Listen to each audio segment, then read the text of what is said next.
Welcome all to Tradiematepro's hosted webinar here. Today we have our great friend Helen Kay from Rise Legal and helping viewers with the very important topic of how to make sure you get paid. Now, who doesn't want to know how to do that? Now, Helen's already demonstrated her amazing abilities and assisted many Tradiematepro clients already.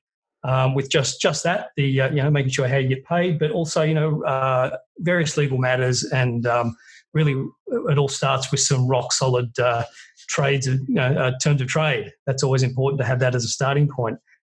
But look, Helen became part of our community a little while ago now, and it's just fitted in so well. We're very much about finding quality products and services.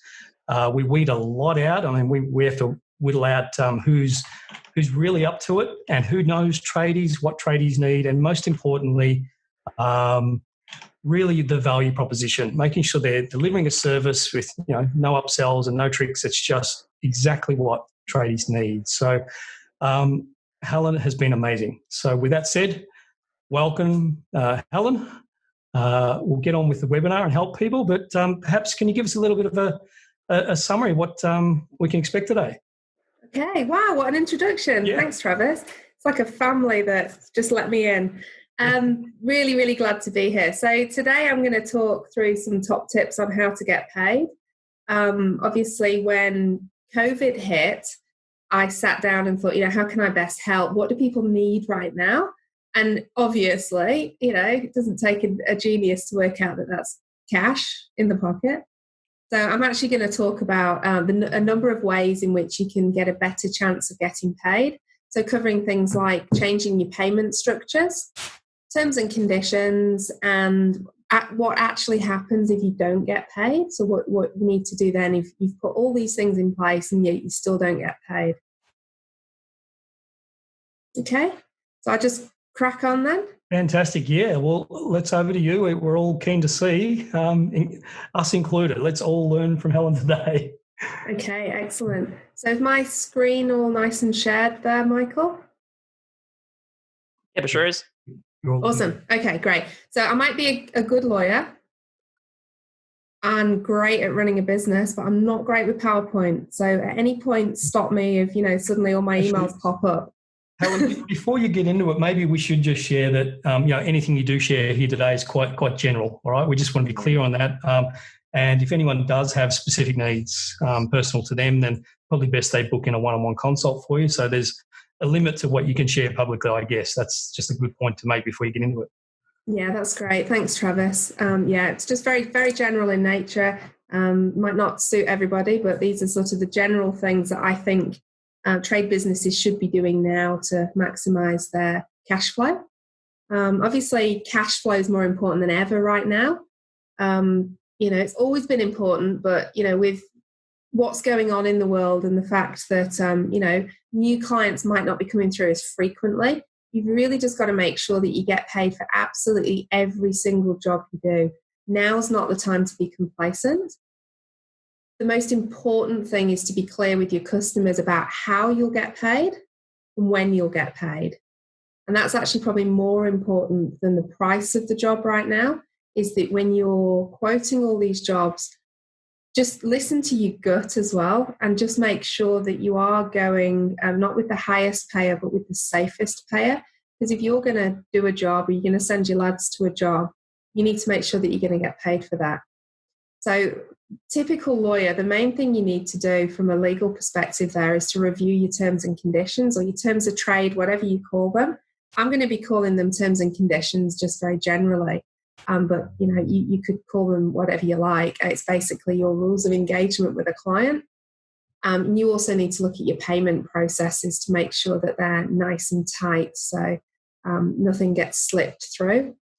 Now, if you're one of those people, and I know that there will be people who don't have any written terms of trade, now's the time to get them. It's not something that should be on your to-do list or, maybe after Christmas or something. You really do need to get them. And it's not that hard. Anyone who's dealt with me or another law firm to actually get these written up should be able to say that it's quite a simple but yet relieving experience to have them. The more often when I've done these for clients, I do hear them say, I was feeling really anxious that I didn't have them. I feel much better now knowing that I've got these in the background protecting me, like a protective shield. So, so when I'm talking here about terms and conditions, we're either going to be talking about improving what you've got, because everything's always worth improving and working on and doesn't ever stay static. Or if you don't have any, these are the types of things you need to make sure that you've got in yours. So there are a number of different ways to make sure that you do have a better chance of getting paid. And what I'm going to do today is go through some of my suggestions. Now, this webinar, live, Zoom, whatever we call it, is predominantly aimed at tradies doing domestic jobs. So that was I always have an avatar in my head when I prepare either a blog piece or a webinar. So my avatar is a trade-based business that are providing services to in the domestic sector. So in going into people's homes and doing that kind of work. Now, there's a few things I talk about where we're talking about engaging with a company. So in that case, maybe again in that domestic space where a company brings you in as subcontractors and, you need to get some comfort from them. So for that reason, I won't be talking about very, very construction-y things like, the payment rules and, all the QBCC rules, etc. That could be a whole webinar in itself. But this is just very, very general. How do you get paid when you take a job? And these things you can take for any of the trades. So the first one is considering different payment structures. So that you're obviously going to have a way in which you do things and you have done things. You need to stop and have a good look at that and stop and see whether there's any improvements that can be made. Almost look at it afresh as if you've appointed a new general manager into your business and the general manager says, how do you do it? And then questions it. You need to put both those hats on and actually question it yourself. One of the first things you could do is look and see how much money, whether you get money up front. Some people don't take any money up front. They'll just do the full job and then hope to get paid at the end of it. I know I've used this example before, but we've just done loads of renovations on our house here in Brisbane. And, it looks so fantastic. It's sold at auction, which is great. So Gold Coast, here we come. Yay. So I've had a lot of trades in here in the house over the last few weeks. And I would say only 50% of them asked me for money up front. So the shower screen people did, the carpet people did. The painter didn't, and the kitchen fitter didn't. And the painter and the kitchen fitter, ironically, also didn't give me any terms and conditions or anything. So after the job was done, I just gave them a little nudge and said they do need some. And I was really happy with their work. So I said, come and see me when you're ready. But the shower screen people and the carpet people actually presented us with proper terms and conditions. They all did a fantastic job, by the way, and they all got paid. Yeah, just a quick question, Helen. As someone receiving service or buying services, those people that do have terms and conditions and set up professionally and ask, do you feel more comfortable when dealing with them? I mean, their level of professionalism, is it almost a selling point? Absolutely.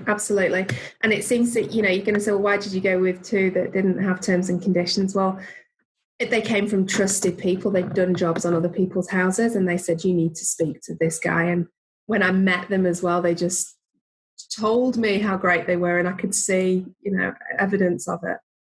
And also my risk factor, I think, with perhaps the painting was less than a risk factor with safety glass in a shower. So, but yeah, it definitely does present to me a more well-organised and professional. It's as important as having a website. It just shows the customer and just having those systems where something comes through and they say, oh, we'll send it through to you and you can sign it electronically and just all of that. It's like, whoa, okay, these guys know what they're doing. Yeah. Yeah, so it adds another layer of professionalism, a bit of credibility and trust up front. It would be a deciding factor for me, for sure. Yeah. So I wouldn't have gone with the ones that didn't come on recommendation if they hadn't had those things in place. Definitely. Interesting. Thanks, so I guess I'm wearing two hats today. Really, I'm an advisor and a buyer from the trade. So I'll kind of touch on that as I go through. So getting money up front. I don't mind paying a deposit. Now, I was happy to pay a deposit for the two that presented me with terms and conditions. I absolutely would not have parted with $1 with somebody who hadn't given me a written contract with their ABN on. Obviously, I did my due diligence and made sure they're all registered. But if you're presenting a professional front, then there's no reason you can't ask for a deposit. Now, obviously, there are rules in each state and territory regarding the amount of the deposits you're allowed to take. And, I'm not going to go through that, but that's certainly something we can do another time. Or I could write blogs for, anything like that, or people can speak to me. There's also rules in Australian consumer law about non-refundable deposits.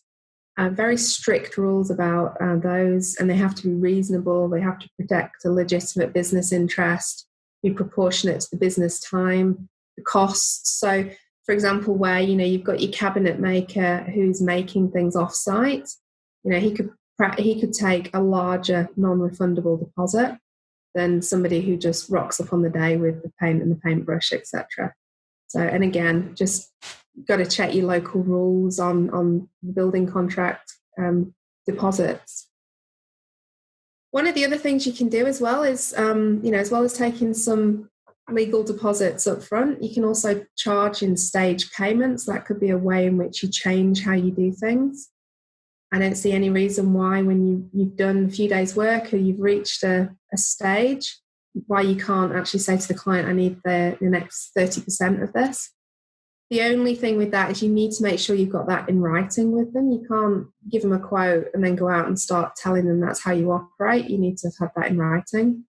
Having something with you on site, again, I'm thinking of the guy who's there with the mums and dads in the house. Having something where you can actually take payment, a credit card machine or something like that would help.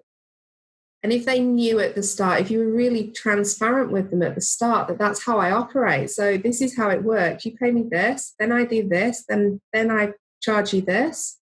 Then they're not going to have any surprise on day 3 when you ask them for some money. But it's definitely on a larger job, it's definitely worth doing. Because if they don't pay you that one, what's the obvious thing then? You don't go on to the next stage. And then you've minimized your risk. Again, you'd need to have that right in your contract, the right to suspend services if you're not paid for any of those previous stages. But that's all in the types of terms and conditions I prepare for people. All covered. The right to suspend services as well might extend beyond somebody not paying you for a certain stage. So the types of clauses that I put in contracts actually cover what we call force majeure. And I know Matt Jones from the Site Shed found that very funny when I did a podcast with him. That we were talking about the origin of the word force majeure. I'm assuming it's French. I still haven't looked it up. Basically, it means that something's happened that is outside of your control and means that you can't provide the services that you promised to provide. COVID-19 is a perfect example. People were unable to get certain materials in for jobs. Therefore, the job couldn't start on the job commencement date. Now, if you had very, very strict timings on you could find that you were in breach of your contract by not starting on that date. So some very simple clauses like this could really protect you.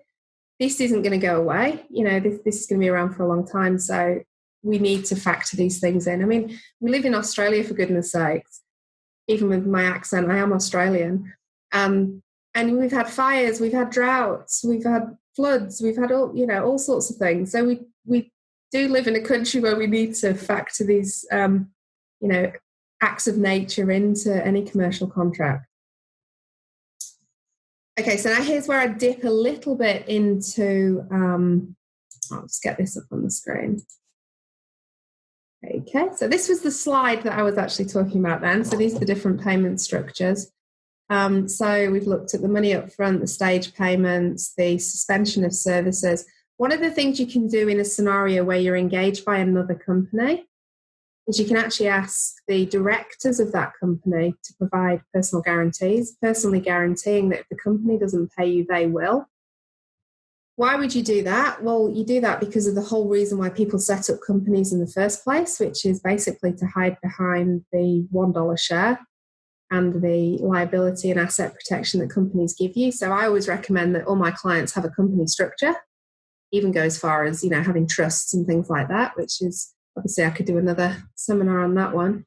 But what that means when you're actually engaging with a company, especially with a large value contract, and maybe ones where you're not going to get paid for 60 days, or maybe there's goods on site, things like that, I would definitely be recommending my clients ask for personal guarantees from the directors. You'd get them to, it's quite simple. It's not jumping over hurdles. If they're willing to do that, we can put that into your terms and conditions, or we can have a separate guarantee document, just a quick one-pager. Just says when that guarantee kicks in and what it means and when they're released from it. And you just need to get them to sign it. And the main thing with that is you need to keep the original. So actual original signature. I know we're all doing electronic these days. I'm still a bit on the fence with electronic signatures. I'm not keen. Just sold our house here, as I mentioned. And I was very, very keen that we had physical signatures on the contract. I didn't want electronic signatures. Why is that, Helen? Oh, I'm just nervous about it. It's new. I'm nervous. I've been doing this for 21 years now, and it's only in the last sort of year people are doing it. I'm happy to do it with my cost agreements because there's so many coming in and out. But for a legal document, I have had clients ring me. These were franchise clients trying to say that they never signed the franchise agreement and they think somebody might have hacked their computer system and signed it. I think they were just having a bit of a try. Wow. But there's it slightly one step back. If you've stood with somebody with a pen and signed in front of somebody and then they've signed to say they're a witness, that's the other thing. How can you witness an electronic signature? Because you sat on your own computer or you sat clicking with your iPhone. Where's the witness? So probably on bigger considerations, it's best to have that real signature, yeah? Yeah. Perhaps smaller jobs and agreements, it's okay usually, yeah. Right. Exactly. I mean, you've got different levels of risk, haven't you, and different things are appropriate. I mean, you wouldn't ask for personal guarantees from directors of a company who've asked you to come in and finish a paint job at $5,000 because they just tell you to go where to go, I think. And that's the other thing with this. You've got to always, all these suggestions are me going in full throttle. But you've got to actually think of the commerciality of how this is going to affect your relationship with the client, how this is going to actually look, are you going to win that job? That's all commercial stuff for you guys to think about. Now, one of the things that I'm really nervous about, and you don't want to be inside my head, but I'm just really nervous about the fact that there's potentially insolvent companies trading at the moment. I do come to this later, but because of the reliefs, the moratoriums that the government have given us, which means that nobody can be made insolvent for debts, means that some people could be racking up debts after debts after debts. So personal guarantees are a good way to make sure that even if that company is going into insolvency, you might be able to get something back if, from the liquidator or the trustee in bankruptcy. Okay, changing payment practices, just a very practical thing. If you currently work on 60-day terms, think about going 30 days if you can. If you have an issue with a client who's a late payer, the next time you enter into a contract with them, put them on 7 days. And that way you'll know sooner whether you're going to get paid or not. And you can actually start your debt recovery procedures sooner. Oh, sorry, are you going to say something? I was going to ask a question on that, Helen. So with our clients that are in domestic and maintenance and that type of thing, they get called out to a job. They've never met this person before. They need a burst pipe fixed or whatever it is. They need to be paid when the job's done. But we're just fascinated with the amount of people who complete the job, write them an invoice and put 7 days in it and walk out the door. It's like you don't know this person. They haven't agreed to any payment terms. You don't know their credit history. It's like, come on, guys, just get paid when the job's complete. I would expect to pay someone to fix something in my house then and there. Yeah. Yeah, exactly. I mean, you need, again, this comes down to having whatever tools there are available for tradies to collect payment on site. So I think I had my wheels realigned recently. The guy was in the garage doing it. And when he came out, he flung a machine at me for the credit card. Now, and this was when the other guy got out the van. There was no way those two were leaving until I swiped my credit card. So, I mean, there was no menace there. It was just they were getting paid. Right. That's the way That's it should fine. be. Delivered service and you pay for it. Yeah. Perfect. Yeah, exactly. So get completion. So I agree, and that was my next point, actually, get payment on completion of the job. So if you can collect it on site, that's far the best way. If not, invoice them straight away and start putting that in your system. So I think, Travis, you were going to talk a little bit about some of the payment software that's available so that once you've invoiced, you've got a system and procedure. Yeah. I mean, to get into that, that's a bit of a warren to go down. But depending on the type of business you have, the trade you're in, etc., how you deliver services, there's a few, I guess, recommendations. I mean, first and foremost, you'd want to have an accounting system, preferably Xero, which then would talk to whatever job management platform you use.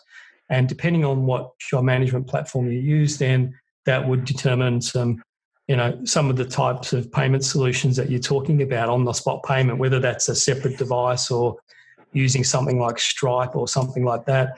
But yeah, that's something that not only does it get payment in the door quicker if you spend time to work on this, but think about all the admin that it's saving as well, and the potential follow-up and all the pros. And it's like, just get paid on the spot, guys, So we really push that hard in the clients we work with, for sure. And a little bit like you said, Helen, I mean, if people need advice on that, speak with us and we'll look at your own circumstances. Yeah. And one of the best payment tools for that is something called Square. So it plugs into an iPad or any kind of tablet, and you just take credit card payment right then and there. Good point. Yeah, perfect. Yeah, so all of this works hand in hand. So it's what you do, and then documenting it as well in those terms and conditions so that it's really, really clear, and presenting it to the client. So all of those things that I've said, you can implement them, but you've got to make sure you've documented them as well. Next thing, just talking about, this is again come out of my worries of all these insolvent companies that, I'm just picturing all these demons of insolvent companies running around. And what I don't want to do is for them to have your goods on their site. So I'm sure you're all aware that if your goods are on a site and that site gets locked down by a liquidator, then they become part of the liquidation. So there'll be assets that'll be sold to pay the debtors of that company. They won't automatically be given back to you unless you can prove that they're yours. There's a number of ways you can do that. Obviously, having a retention of title clause in your terms and conditions. And that's a really simple clause that basically states that the purchaser, and then this can be a domestic homeowner as well. You're going to deliver stuff and say, can we put this in the garage and we'll start the job next week? Some big water tanks or air conditioning units or anything like that. You're going to take them out of your possession and put them in somebody else's before they've paid for it. You need to have a contract with a retention of title clause. And that basically states that they're still yours until the purchase price has been paid in full. And it gives you the rights to be able to retake possession of the goods, either if the buyer becomes insolvent or, if they sell those goods on or anything like that, that you can be protected. So 2 ways to do that. You put them in your terms and conditions. I do a retention of title clause, also known as a rem alpha clause because of the case that it's relevant to. And also put that clause on any invoices or credit applications that you provide to your customers, basically saying that you assert the right to possess those goods if they fail to pay for them. Now, there is a thing called the PPSR. That was very, very new a while ago, but it's been around, it's about 7 or 8 years now. Personal Property Securities Register, and that's like a charges register where people who've got interests in property other than real property register their interest in it. Now, if you've got a sizable amount of equipment on somebody else's site and you've not registered interest in the PPSR in that equipment, then you need to speak to me or your lawyer if you've already got one, because we need to get a registration of your security interest on there. Because if that customer goes into liquidation, it will form part of the assets that the liquidator will seize. So you need to be able to, because the first thing the liquidator will do is grab a list and phone everybody on that list to say, come and get your goods, come and get your goods. So is there a risk of like tools of the trade and, I don't know, some digging equipment or something like that getting caught up in that situation? There's definite risks, yeah, and it's a really simple fix. By PPSR registrations are not expensive. I buy and sell a lot of businesses for people, and the first thing we do, acting for a buyer or a seller, is get a printout of their current PPSR charges to see who's got charges on there. And there's loads of them, absolutely loads. Obviously, you've got your car finance on there, and then everything else. So we need to start phoning around and getting rid of them. It's actually a good thing to do. And I could do another piece on legal health checks. It's a good thing to do to actually go and do a PPSR search on your own company to see who's got things registered. And this is something I do for my VIP clients who are on my programs. But it's, so that's one of the things we can talk about. One of the questions I would ask when you come to me for terms and conditions is, whether you've got goods on site and how much they're worth, how long they're there for. And that all bears into whether we need to do PPSR registrations. But and I just want people to be really careful that they're not dealing with insolvent companies. Like I say, the government put new rules in place in March, which stopped you being able to. So it used to be that if you had a debt of, say, $2,000 or more, you could go to a lawyer, and if you'd gone through the steps that you need to take beforehand with the letter of demand and, reasonable attempts to contact them, a lawyer could actually issue a statutory demand, which the company will be wound up if you don't pay within a certain time or if they don't defend it.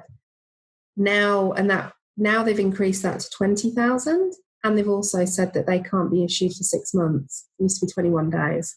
So basically, they've given companies 6 months in which to trade insolvent the point is that they're supposed to be getting their affairs in order and trying to figure out their cash flow and take advice and make sure that they can pay their debts. Okay, so that was it on payment of goods. That was my little worry I wanted to share with you all. And then, my favourite bit, so the terms and conditions. So there's obviously a lot of clauses you need in there. I could go on for hours about terms and conditions, but in terms of getting paid, it goes hand in hand to say that you need a clause that deals with the price. We get a lot of arguments over what the actual agreed price was. And if we've got emails going to and from, and can you give me a 10% discount? And there's no clear, I will pay you 15,000 plus GST. There's no clear, and I can't find it in all the emails, then obviously it's arguable that wasn't the agreed price. So we need to have that in there. You need to say whether it includes or excludes GST, because sometimes that can be an issue, particularly for mums and dads who aren't registered. How variations are to be dealt with. So if they want you to do something else, you will cost that, and that cost will be added onto the invoice. How they can pay you, so the payment terms, so that they can pay you, and this is where you can tell them we will collect payment on site using Stripe.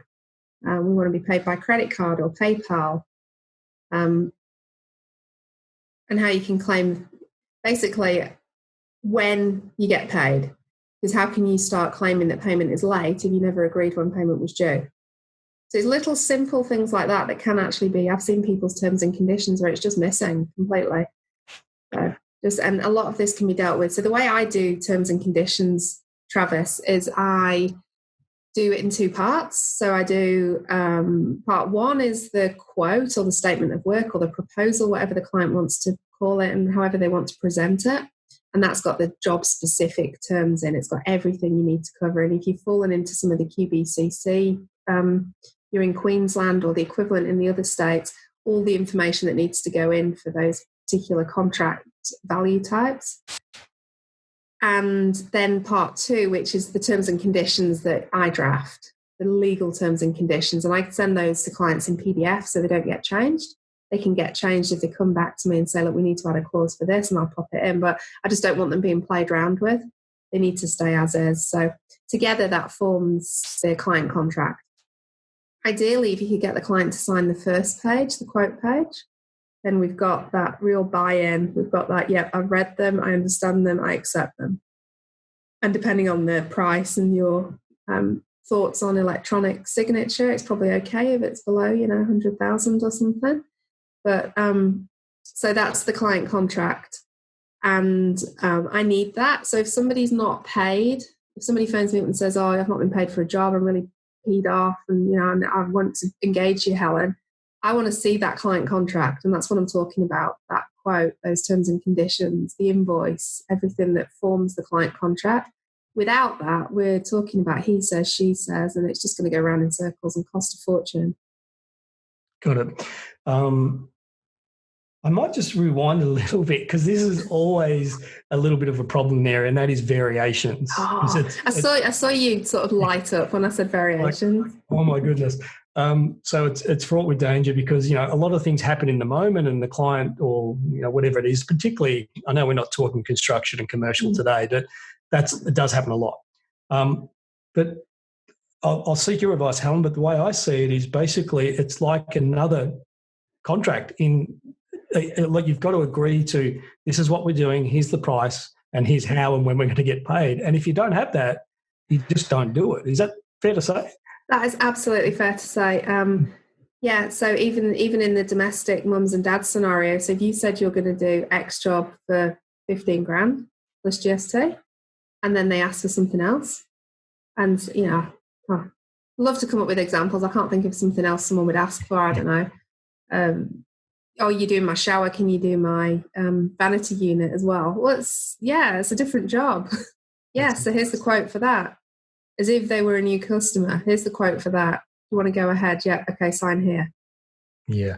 Basically, you could put them on the full contract again, or you could have a one-page variation, which I do for my clients. I have a variation page for them. Oh, you have that? Great, yeah. Great, good. Yeah, all right. Yeah. Well, that's definitely something I'll be pushing to our clients, is have that component in your original contract and be really clear on how you deal with variations, because that's a real pain point. Yeah.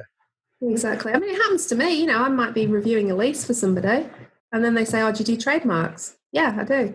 It's a separate job. It's a new instruction. It's a new file I'll open to keep it all nice and clear, and it'll be a new costs agreement. So it's no different, really. But variations on construction contracts are very, very different. So, I can do a whole new session on those. But, you'll have almost 3 pages of variations clauses that will be imposed on you from the main contractor. And, you get them to a lawyer, we can try and get them to be a little bit fairer. Just running through these. So your terms and conditions should really have the ability for you to charge interest on late payment. That's not a right that you get at law. So you have to actually have that contractually agreed, and how much it's going to be and how it's calculated. Debt recovery costs. So a lot of people say that it's going to cost too much to pursue this debt. And there is a certain level of debt where I say, look, it probably is not going to be economical for you to pursue this. But if you've got debt recovery costs in your terms and conditions, basically that means that if they do pay, they'll pay you debt recovery costs as well. So, for example, my fees, you can't charge that unless you've actually got the contractual right to do so. You can't just, and lawyers have actually been ticked off for this by just immediately, when they're doing these letters of demand, immediately going, oh, what did I tell the client? Oh, 800, right, I'll put 800 plus GST for my fees, but not actually checking in the contract that they can do that. Termination provisions. If you've not been paid, you want to be able to terminate. We talked about suspension before, but if this is really bad, if his invoice is overdue, and perhaps if you're doing, again, I'd flush out on an initial call, are you doing lots of jobs for this client, particularly with a commercial client? So if you're not paid on another job, can you terminate on this job? Put the no liability for delay, which I talked about before, the ability to suspend work. So we've already touched on those when we were talking about the different payment methods, but they're equally as important as anything else. Now, I do have a resource, Michael, for you. I don't know if you've already got it up. I actually did a very non-lawyery thing. I actually prepared some clauses for people and just giving them away for free. So rather than me just saying conceptually, you need a clause that deals with this, I've actually drafted the clauses and people can download those if they want them. So if you do have... Great lawyer, Helen, by the way. What's that, sorry? You are a great lawyer, by the way, but yes, I understand you operate non-lawyery. I get non-lawyery, yeah. Well, kind of just trying to help, really. So for people who, for whatever reason, don't feel that they can engage a lawyer to, look at their existing terms and conditions. So these are for people who've had terms and conditions drafted by lawyers already. to grab these clauses and just make sure that they're in there. If you've got good people in your office that can do that, then you can pull them across. So we can put those in the show notes, I guess, can we, Michael? Yeah, for sure. Absolutely. Brilliant. Okay, I don't think I've got much more. I've got the next slide. So there we go. So I'm actually on slide 5 of 7 if people are thinking it's nearly dinner time or it's nearly snack time. And this is just this is very procedural, just about being disciplined with your invoices, mapping out all the stages and billing timeframes for each job.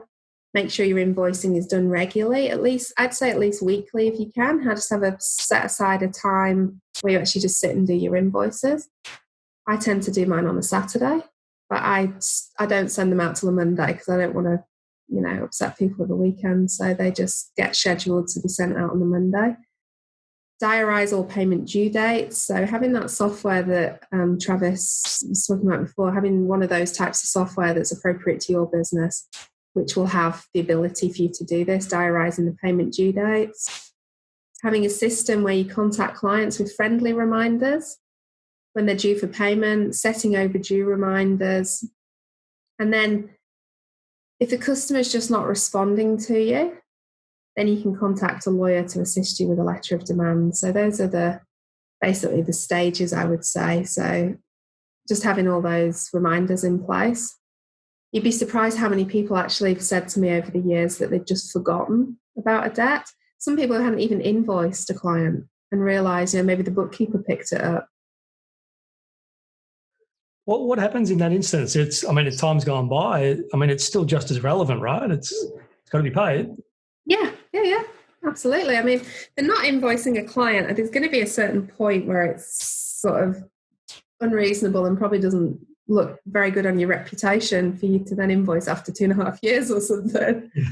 But that's never going to happen. But in terms of, just forgetting to follow up a client, well, that's a procedure. That doesn't mean that contractually that client wasn't obliged to pay that invoice. Got it. Okay. And one thing I did want to mention really quickly, typical lawyer, is just be careful if you do go about chasing debts yourself. And, the ACCC and business.gov.au and people like that, they've got some good guidelines for you. Just be aware that you do have legal obligations when you're chasing debts, and I'll come to that shortly, what you can and can't do. Okay. You can tell I'm not very good on PowerPoint. Some of these slides are very, very basic, but that's okay. Michael's laughing away there. You're going to give me some PowerPoint tips.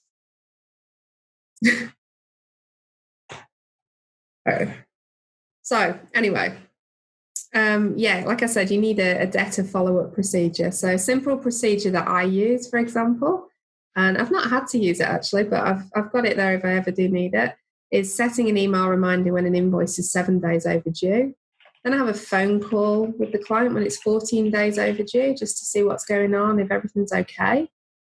And then a final letter by post about when it's 30 days overdue, just to notify them that, in your case, you'd be notifying them you'd be engaging a debt collection agency or a lawyer within 7 days. So always put a timeline on there. But obviously you have to start off with friendly, because you've got to think about your reputation, and also think about everything that you put in writing can be shared with the world.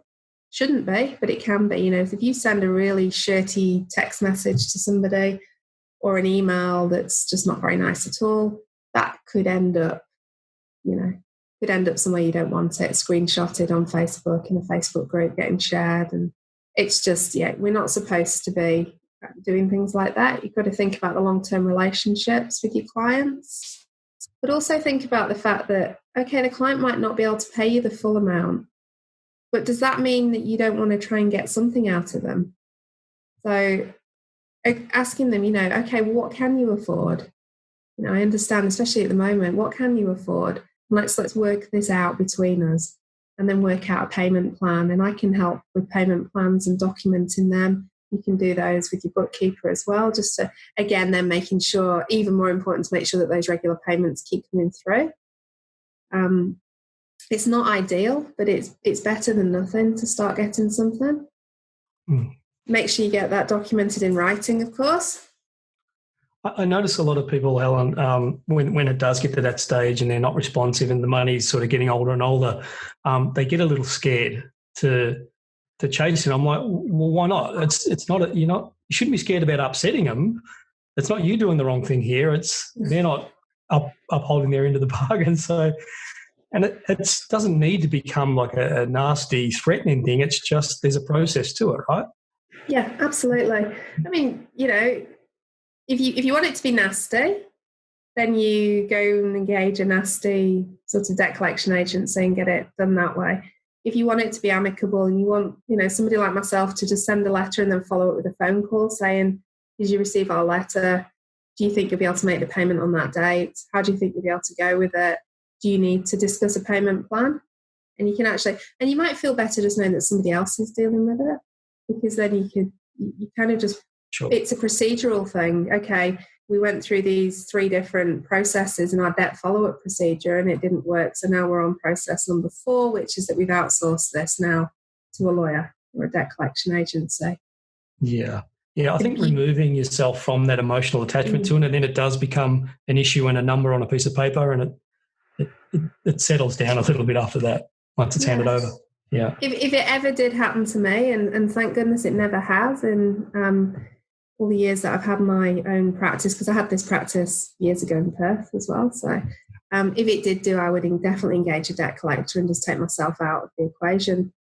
The beauty with lawyers, though, and you'll all get very jealous, is we're allowed to have trust accounts, which means that we can. I don't operate one, actually, because I almost think they're a bit of a distrust account. But we actually are allowed to operate them, so we can say, look, the job's going to be $1,500 and, I need it in my trust account first before I'll start. There's a lot of auditing, though, which is why I'm not jumping up and down to do it at the moment. And I actually really trust all my clients that come to me. If I didn't, I probably wouldn't do the work for them. So just really quickly with the things you mustn't do if you're chasing debt. So if you do decide you're going to do it yourself and you really want to have a crack at it, you've got to avoid any illegal behaviour. And under Australian law, a debt collector, which you would become, mustn't use any physical force or coercion, mustn't harass or hassle the debtor to an unreasonable extent. You can't mislead or deceive the debtor. So things like telling them, I've spoken to a lawyer and my lawyer's going to get you. If you haven't, don't say that. And you can't take an unfair advantage of any vulnerability or disability or similar circumstances. So don't start making threats to them. And you've still got to pursue this as though it's a commercial transaction. It's not personal, and it's certainly not time for you to flex your muscles and try and win points here. So that's it for my ramblings. That's no ramblings. I mean, that's the last important point there is, don't do yourself any further harm. I know you owed money, but hey, you don't want to bring other consequences to the table as well. Yeah, crazy. All right.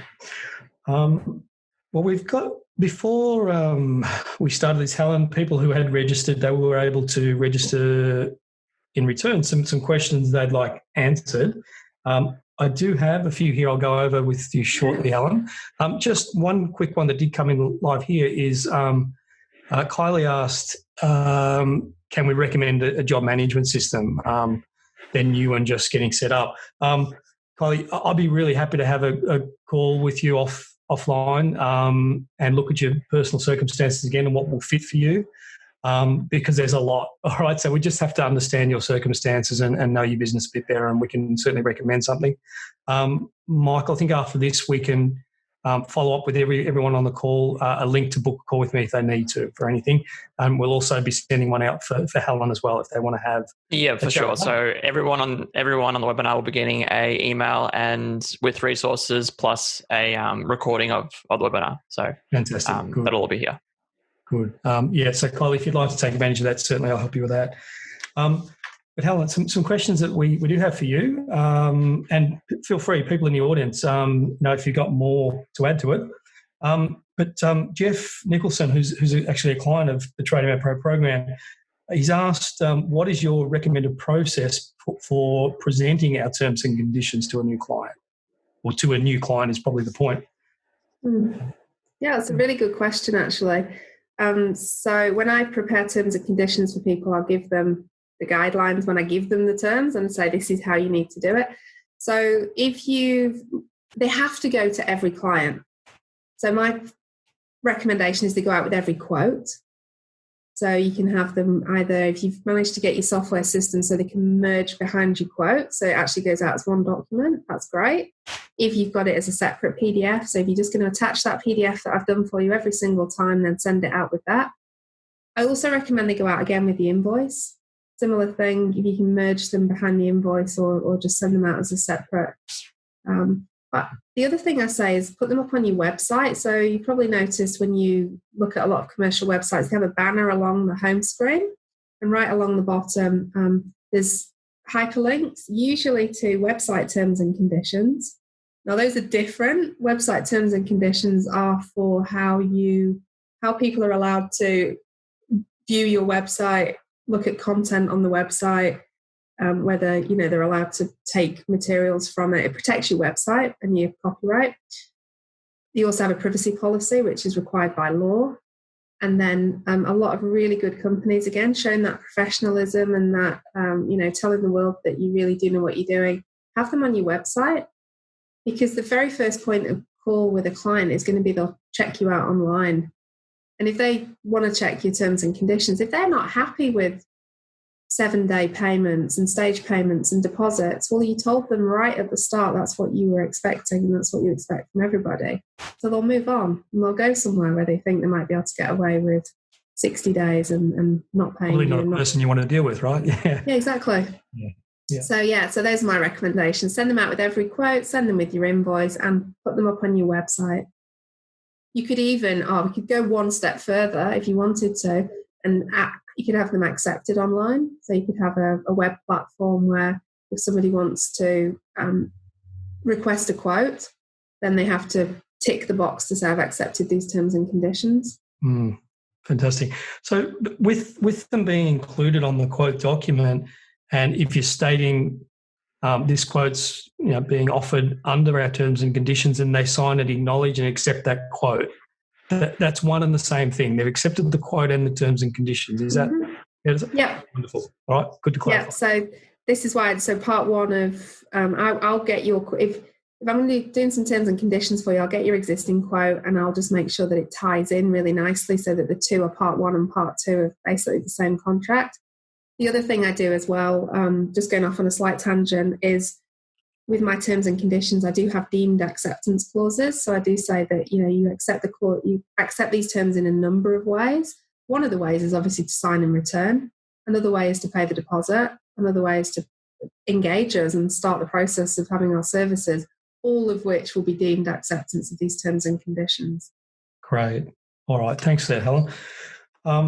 We have another question from Gianni, and it's a good one. What information do I need on my invoices apart from the ABN? And who really stops to think about that? But what is required there on an invoice, Helen? Yeah. Okay. So there's 7 pieces of information that you need to include to be valid.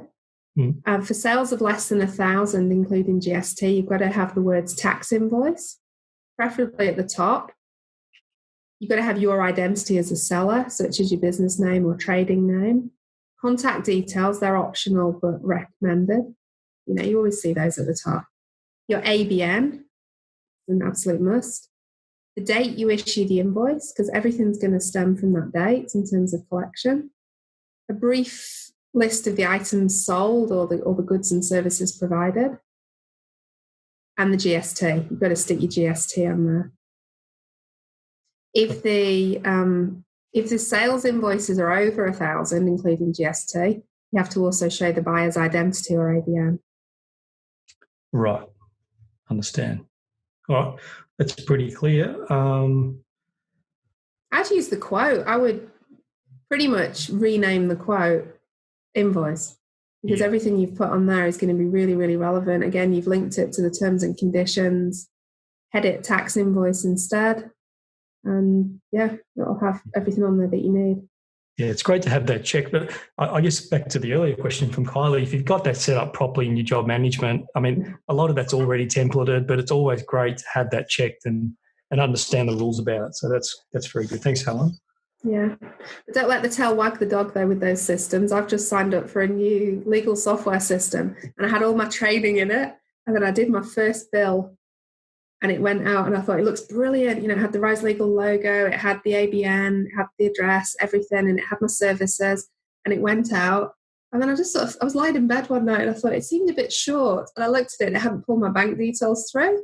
So how on earth was the client going to pay me? So I had to do a little tongue-in-cheek, sorry, here's an invoice with my actual bank details on. Gotcha. All right. So, but that's not a compliance essential piece. It is. No, but that's a kind of commercial reality. How are they going to pay your invoice? Yeah, no one gets cash payments anymore, really. No, we don't want it, do we? We're going cashless now. That's it. Can't get rid of the stuff.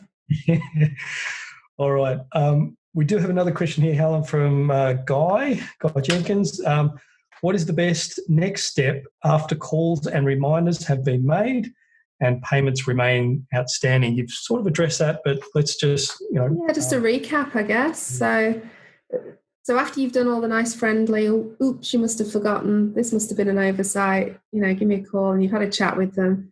If you've either not got anywhere with them or they've been ignoring you, the first thing is to review the terms of your contract, have a look, check the terms for the payment conditions, the debt recovery, and then consider getting some legal advice if you're having some problems. So I'd want to see that contract. Set reminders. You can get in touch with the clients by email, phone calls, phone them, discuss payment schedules. If they don't respond to all of that, you need to put something in writing to them. I would recommend a letter of demand. Again, it's got to be respectful, reasonable, not harassing. You can ask a lawyer to draft one. You can have a look at the ACCC website. They've got debt collection information on there, which is really useful as a start point. And then if that's not done anything, so a letter of demand's gone and you've still not heard anything, you can get some help with dispute resolution. My terms and conditions have dispute resolution clauses in, which means that parties don't immediately run off to court, which costs quite a lot of money, and those very, very clever lawyers that go to court, they charge quite a nice amount of money because, they deserve to, they're hardworking. And so you can get help with dispute resolution. I think my standard dispute resolution clause suggests some sort of mediation or alternative dispute resolution with the... Great clause to have, yeah. Yeah, it's really good. The litigators hate me putting it in, but actually I just think, it's a must really for any commercial contract that and it actually sets my dispute resolution clause sets out the procedure that the parties have to go through. They have to meet within 14 days. They can't agree, then the next step, and then leave it. If they can't agree on a mediator, then there's a process by which the Queensland Law Society or the New South Wales Law Society, whichever jurisdiction you're in, actually appoints a mediator to help you resolve the dispute. Great. I just had this funny vision of a litigator shaking his hand at you, on his next sports car payment. I'm not going to get paid thanks to that clause. That bloody K woman. She's put that dispute resolution clause in again. Told her about that. Yeah.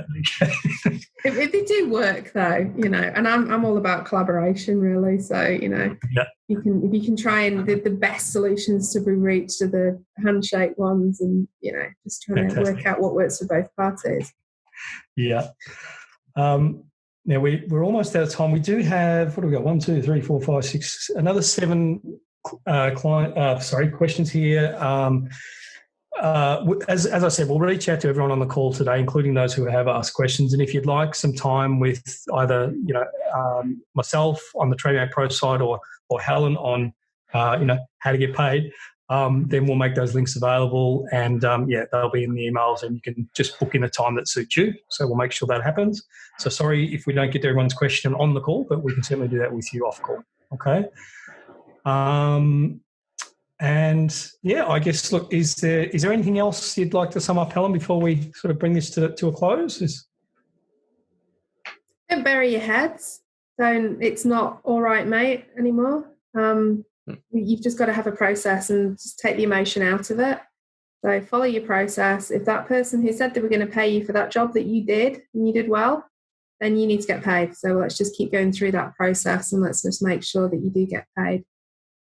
Very, very important. That's a pretty good way to end. Yeah.